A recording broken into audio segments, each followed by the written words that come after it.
여러분 반갑습니다. 계속해서 창세기 강해를 이어가도록 하겠습니다. 성경 다들 읽어오셨죠? 36장에서부터 42장까지 잘 읽으셨으리라 의심치 않습니다. 안 읽으셨다 할지라도 다시 읽어보시기를 읽는 시도를 하시고 꼭 읽어보시기를 바라고 오늘 계속해서 36장부터 진행을 하도록 하겠습니다. 창세기 36장에서는 에서와 그의 자손의 이야기가 그리고 에서를 시조로 한 에돔 왕국의 이야기가 성경에 기록되어 있습니다.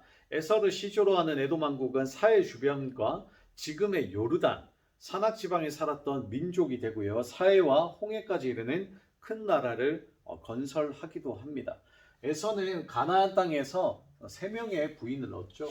3명의 부인이 있었다라고 성경 기록합니다.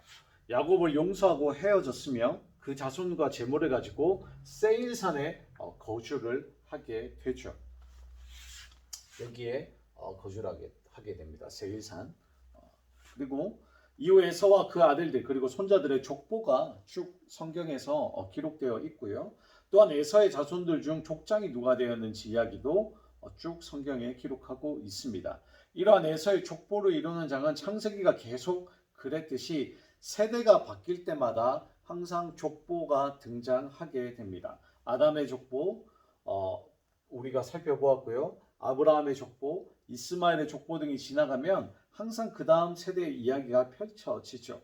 이번 에서의 족보 역시 끝나면 야곱에게서 요셉으로 그 세대가 바뀌는 내용이 이제 또 펼쳐지게 됩니다. 바로 37장부터죠.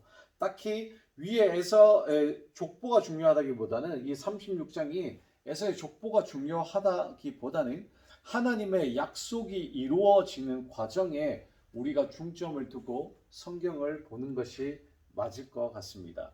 이후에는 쭉 에서의 자손들이 만드는 에돔에 관한 이야기들이 기록되어 있고요. 중요한 것은 바로 하나님의 언약과 이를 지키시는 내용이 이 족보를 통해 담겨 있다라는 점입니다. 창세기 25장을 거슬러 한번 돌아가서 읽어보시면 이러한 문구가 다시 나오죠. 하나님은 이삭의 아내 리브가가 에서와 야곱을 복중에 가졌을 때 두 민족이 내 복중에서부터 나누인다 라고 하나님께서 말씀해 주셨습니다. 이 약속처럼 에서는 에돔 민족을 그리고 야곱은 이스라엘 민족을 이루게 되죠. 에서는 에돔 민족을 이루고요. 야곱은 여러분들이 너무 잘 아시는 이스라엘 민족을 이루게 됩니다. 두 민족이 내 복중에서부터 나누어진다. 하나님께서 말씀하신 것이니 당연히 그렇게 이루어졌죠. 또한 이삭이 에서에 대해서 말할 때에 그가 살 땅은 기름지지 않고 이슬도 내리지 않으며 메마르다라고 이야기하였습니다. 이것은 에서가 축복받은 땅 가나안 땅을 떠나 살게 될 것임을 말한 것이며 실제로 에서는 메마른 산악지대에 살게 되며 에돔 왕국 역시 이곳을 근거지로 삼고 발전을 하게 됩니다. 이처럼 하나님의 예언과 성취는 에돔 민족 역시 하나님의 섭리 가운데 발전하였고 발전하고 있음을 보여주고요. 단순히 이스라엘에게만 한정되어 있는 것이 아니라 하나님은 모든 민족을 통치하며 그 언약을 지키시는 분이다라는 것을 우리가 키포인트로 생각을 해야 되겠습니다. 하나님은 모든 언약을 이루시고 모든 민족을 다스리신다. 이 지구상에서 우리 대한민국만 다스리시는 것이 아니라 전 지구를 다 다스리시죠. 여러 나라들 미국도 하나님의 손에 있고 북한도 하나님의 손에 있고 일본도 하나님의 손에 있고 전 민족이 다 하나님의 통치 아래에서 이루어진다라고 우리가 보시면 됩니다. 37장에서는 이제 요셉 이야기가 시작이 되어지죠. 앞쪽에 족보가 나왔으면 그 다음 세대가 이제 이어진다라는 것이 창세기의 맥락이기에 요셉의 이야기가 등장합니다. 야곱은 유독 사랑했던 라헬에게 노년에 얻은 아들 요셉을 더 사랑했고 다른 아들에게는 입히지 않았던 채색 옷까지 입혀가며 요셉을 사랑했습니다. 부모님들은 다 아시겠지만 사랑은 내리사랑이라고 하죠. 첫째가 어느 정도 귀여움과 독차짐을 차지할 하였던 시기가 있었지만 뭐 아직까지 첫째가 어리다 한다 할지라도 3살과 1살이라고 했을 때에도 1살이 더 예뻐 보이네. 4살과 2살 이렇게 성장해 나가면 당연히 또 2살이 더 예뻐 보이네. 아무튼 그런 내리사랑이라고 하는데 노년에 특히나 노년에 아들 얻은 아들은 더 아마 이제 아빠의 눈으로 보기에 더 사랑스럽고 더 예뻤으리라 생각되어집니다. 그리고 더더군다나 자기가 그렇게 사랑했던 라헬에게서 낳은 아들에게 더 할 나위 없이 좋아하고 아꼈겠죠. 물론 그러나 야곱의 마음도 이해는 가지만 이는 요셉의 다른 형제들에게 시기와 질투를 불러일으킬 만한 행동이었고 실제로 그의 형제들은 요셉을 좋은 눈으로 바라보지 않게 되죠. 요셉이 눈치가 없던 건지 아니면 마냥 순수한 건지 이런 와중에 요셉은 꿈 하나를 두고 형들을 모아놓고 이야기를 하기 시작합니다. 형들의 곡식단이 요셉 자신이 쌓은 단에 둘러서서 절을 하였다라고 말이죠. 그래서 형들은 요셉에게 향하여 더욱더 분노함을 쌓게 됩니다. 요셉은 여기에다 자신이 꾼 꿈을 또 더 말하죠. 해와 달 그리고 별 11개가 자신에게 절을 했다고 말을 하게 됩니다. 더군다나 이번에는 야곱에게까지 자신의 꿈을 말하니 야곱 역시 황당하다는 듯이 요셉을 꾸짖길 형과 부모가 너에게 엎드려 절을 한다는 것이냐? 라고 이야기를 하게 됩니다. 그러나 요셉은 다른 한편으로는 이렇게 생각을 하게 되죠. 자신처럼 요셉 또한 하나님이 선택하셨고 그의 미래를 하나님께서 살펴주실 것이라고 생각하고 더욱 요셉에게 많은 관심을 주게 됩니다.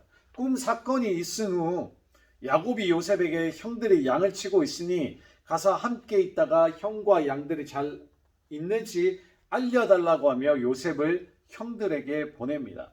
야곱의 이 선택이 요셉의 운명을 바꿔놓게 되죠. 요셉의 이야기는 키워드는 꿈으로 시작됐다라고 보시면 될 것 같습니다. 그리고 야곱의 한 선택으로 인하여 이제 요셉의 운명이 결정되어지게 되는데 요셉이 형들에게 다가오자 형들은 요셉을 죽이려고 이제 마음을 품게 됩니다. 그리고는 짐승이 요셉을 해쳤다고 말하면 될 것이다 라고 하죠. 그러나 큰형 루벤은 이를 듣고는 요셉의 생명을 지키고자 요셉을 광야 구덩이에 던지되 손을 대지 말자라고 이야기를 합니다. 형들이 잘 있었고 요셉이 앞에서 다가오는 거 보고 형들이 작당을 하기 시작하죠. 좀 죽이고 싶다. 그래서 그러한 죽이려는 마음을 품고 있는 다른 형제들에게 그래도 마정이라고 루벤은 아니다. 그냥 광야 구덩이에만 던지자. 그리고 손을 대지는 말자라고 이야기를 합니다. 그리고 루벤이 잠시 양을 치러 간 사이 일은 터지게 됩니다. 루벤이 양을 치러 가고 남은 형제들이 요셉을 던져놓은 구덩이에서 둘러앉아 음식을 먹다가 우연히 애굽으로 내려가는 이스마엘 사람들을 발견하게 됩니다. 여기가 애굽이었죠. 애굽으로 내려가는 이스마엘 사람들을 발견하게 됩니다. 그러자 유다는 요셉을 죽이지 말고 대신 저 사람들에게 팔아버리자라는 제안을 합니다. 결국 형제들은 자신의 동생 요셉을 상인들에게 은 20에 팔고 요셉은 애굽에 끌려가게 됩니다. 처음에는 루벤이 맏형이 우리 죽이지 말자라고 했고 그냥 구덩이에만 넣자 했는데 이제 루벤이 잠시 자리를 비운 사이에 양을 치러 간 사이에 다른 형제들이 다시 죽이려고 했을 때 유다가 나서서 팔자 애굽으로 내려가는 상인에게 팔자 그냥 얼마에? 은 20에 아주 그냥 개값에 주고 팔죠. 뭐 완전 사람 목숨을 말도 안 되는 가격에 팔아버리고 맙니다. 루벤이 돌아오니 구덩이에 있어야 요셉은 이미 없었고 아우들에게 물어봤지만 아우들은 오히려 요셉의 옷을 가져다가 염소의 피를 묻혀 야곱에게 들고 가 짐승에게 요셉이 먹혔다라고 거짓으로 고하게 되고요. 야곱은 슬픔을 참지 못하고 시름시름 앓게 되죠. 은 20에 팔려가고 결국에는 형들이 염소피를 묻혀다가 그렇게 먹혔다라고 야곱에게 아버지한테 찾아가서 먹혔다라고 거짓으로 구하게 됩니다. 그리고 상인에게 끌려갔던 요셉은 애굽에서 바로 즉 파라오의 총애를 받는 친위대장 보디발의 집에 팔리게 됩니다. 죄송합니다. 발음이 좀 시원찮네요. 보디발에게 팔리게 됩니다. 이때 당시에 보디발은 바로의 총애를 받고 있었습니다. 자, 이제 여기까지가 37장의 이야기고 정말 이제 드라마틱한 이야기가 계속 요셉 이야기가 38장, 39장, 40장 계속 이런 식으로 이어지게 되죠. 요셉을 애굽 상인들에게 판 이후 유다는 형제들을 떠나 가나안의 여인과 결혼을 하게 됩니다. 38장에서는 요셉의 형제 유다가 키워드가 되고 중요한 것은 이 유다의 자손에서 메시아, 즉 여러분들의 너무나도 잘 알고 계시는 예수님이 태어난다라는 겁니다. 이 요셉의 형제 유다의 자손에서. 근데 유다는 어떻게 했죠? 뭐 다른 형제들 죽이자고 할 때 팔자, 상인으로 팔자라고 했던 사람인데 아무튼 하나님의 계획은 유다의 자손을 복되게 하는 것이 하나님의 계획이셨습니다. 여하튼 가나안의 여인과 결혼을 하게 되고요. 하지만 이미 창세기 28장에서 이삭이 가나안의 여인과 결혼하지 말라는 명을 내렸음에도 이를 어기고 유다는 가나안 여인들과 결혼했고 엘, 오난, 셀라라는 아들 3명을 얻습니다. 유다 전에 할아버지죠. 할아버지 이삭이 명하신 말씀, 가나안의 여인과는 결혼을 하면 안 됩니다 라고 했는데 밑에 이제 아버지 세대를 거쳐 밑에 아들인 유다가 가나안의 여인과 결혼을 하게 되고 이들 사이에서 누가 나온다고요? 엘과 오난 그리고 셀라가 나오게 됩니다. 아들 3명을 얻게 되죠. 엘, 오난, 셀라. 이때 장자 엘에게는 다말이라는 아내, 여기는 다말이라는 아내가, 즉 유다의 며느리가 있었는데 그의 남편 엘이 죽자 둘째 아들 오난에게 다말을 결혼시켜야 했습니다. 이는 고대 결혼 제도에 의한 것으로 형이 아들이 없이 죽으면 형의 부인은 후사를 위해서 그 동생이 대신 형주에게서 형의 아들을 낳아주어야 하는 고대 법이 있었습니다. 이런 결혼 제도가 고대 때는 존재했습니다. 그래서 오난은 다말과 결혼을 했으나 오난은 그 의미를 망각하고 씨를 땅에 설정했으며 오난은 이 일로 인해 죽음을 맞이하게 됩니다. 유다는 첫째와 둘째마저 1차 자신의 자손이 끊길 것을 염려하여 셋째 셀라에게 다말을 결혼시키지 않고요, 친정으로 보내버립니다. 유다의 이러한 결정은 셀라 역시 그 형들처럼 죽지 않았을까 두려워했기 때문이죠. 아들을 둘이나, 엘과 오난을 둘이나 이랬으면 됐지 셋째 셀라까지 이룰 수는 없다. 안 되겠다. 그래서 다말을 친정으로 보내버립니다. 친정으로 보내버리죠. 다말이 유다의 아내가 죽은 후 그는 아둘람 친구 딥나로 갑니다. 이를 본 한 사람이 며느리 다말에게 시아버지가 딥나에 올랐다고 전하자 다말은 과부의 의복을 벗고 유다를 찾아 딥나로 향하게 됩니다.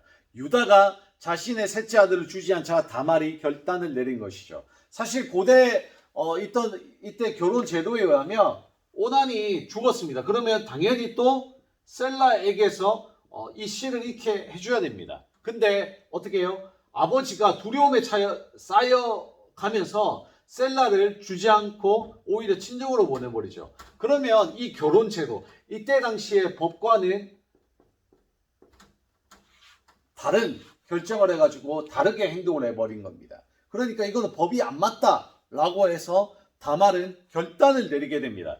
다말이 딥나에 있는 유다를 찾아 유혹하자, 창녀로 둔갑을 하고 유혹하자 유다는 얼굴을 가린 다말이 자신의 며느리인 줄 모르고 창녀로 생각하고 유다는 관계를 맺어 버립니다. 그리고 다말은 관계를 맺는 조건으로 자신의 염소 새끼를 줄 때까지 담보로 자신의 도장과 끈 그리고 지팡이를 다말에게 전해줍니다. 그러니까 대가를 지불해야 되는데 그냥 관계를 맺으면 대가를 지불해야 되는데 그때 당시에 이제 대가를 지불할 수가 없으니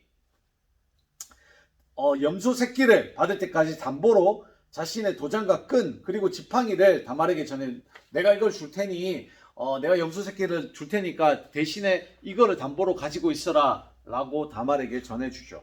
다말과 관계를 맺은 유다가 아둘람 사람의 손에 염소 새끼를 보내 유다의 도장, 끈, 지팡이를 찾아오라고 부탁을 하게 되고요. 그런데 그 여인은 찾을 수 없었고 에나임에는 창녀가 없다는 이야기를 유다가 듣게 됩니다. 이에 유다는 자신의 담보물을 포기하고 나는 염소 새끼를 보냈으나 그 여인을 찾지 못한 것이라며 넘어가 버립니다.